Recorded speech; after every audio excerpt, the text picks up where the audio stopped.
అమ్మో! వాయ్యో! ఏంటిది అరిటాకులా? లేకపోతే నిజంగా మనీ ప్లాంటేనా? ఇంత పెద్ద ఆకులున్న మనీ ప్లాంట్‌ని మీరెవ్వరైనా చూసారా? ఎప్పుడన్నా చూసారా? చూడండి ఎంత పెద్ద మనీ ప్లాంట్ ఆకులో నా అరచెయ్యి కూడా సరిపోవట్లేదు. చూసారు కదా! ఎంత పెద్దగా ఉందో. మీ ఇంట్లో కూడా ఇలాంటి మనీ ప్లాంట్‌ని తెచ్చుకొని పెట్టుకోండి. Hi everyone! రోజ్‌మెరీ ప్లాంట్‌ని నేను తీసుకొచ్చినప్పుడు చాలా ఫ్రెష్‌గా ఉంది. రోజు వాటరింగ్ వేస్తున్నాను. బట్ ఇలా ఎందుకు ఎండిపోతుంది? Let me know in comments.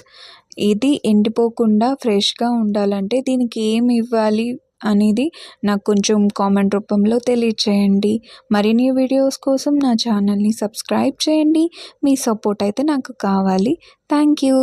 Thank you so much. వామ్మో! మా గార్డెన్‌లో ఎన్ని తులసి మొక్కలున్నాయో చూసారా?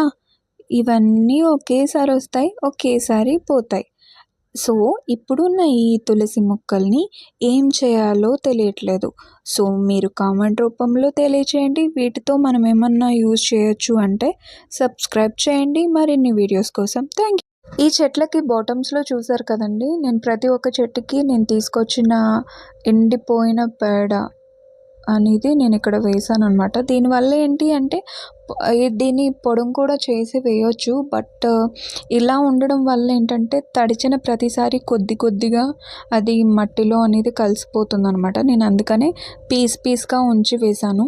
ఈ విధంగా కూడా మనం చెట్లకి ఇవ్వడం వల్ల ఇలా ఫ్లవరింగ్ అనేది త్వరగా వస్తుందనమాట. సో, అలా పౌడర్‌గానే కాదు ఇలా కూడా మనం వేయొచ్చు. సో, నా వీడియోస్ కనుక నచ్చితే సపోర్ట్ చేయండి. ఇక్కడ చూస్తున్న ఈ పాదేందో నాకు తెలియదు. దీంట్లో మాత్రం నేను వేసిన కాకరకాయ పాదైతే ఉంది. అది పూలు పూస్తున్నాయి. అండ్ అక్కడక్కడ కాయలు కూడా ఉన్నాయి. నాకైతే పెద్దది కొంచెం మీడియం సైజులో కాకరకాయ అయితే కనిపించింది. వీటికి పూలైతే బాగా పూస్తున్నాయి. సో, చూద్దాం హార్వెస్టింగ్ టైంలో మళ్ళీ మీకు వీడియో చేసి చూపిస్తాను. ప్రెజెంట్ అయితే నేను చెప్పిన కాయ అయితే ఇదే చిన్నగా ఉంది. ఇంకొంచెం పెద్ద అవ్వాలి.